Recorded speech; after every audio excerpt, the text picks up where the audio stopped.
नाज़िन सखर बئराज में वचोले दर्जे जी board declare करण खां पोइ मुख़्तलिफ़ ॻोठनि में ख़ौफ़ वारी सूरत-हाल पैदा थी वई आहे। उन हवाले सां वधीक तफ़सील ॿुधाए रहियो आहे मेरठ टीवी जो रिपोर्टर फरीद सोमरो। जी फरीद, इन हवाले सां अपडेट कजो।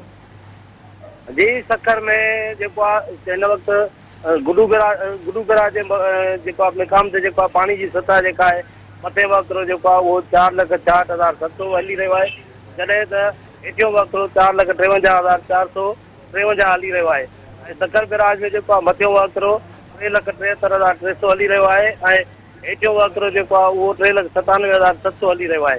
और हिन वक़्तु जेको आहे बोर्ड जी जेका सूरत हाल आहे, डिज़ास्टर मैनेजमेंट वारनि जेको आहे ऐलान कयो आहे त हिन वक़्तु पाणी जी जेका सतह आहे उहा 8 खां 10 लख जेको आहे उहा क्रॉस थी सघे थी ऐं विचोले दर्जे जो जेको आहे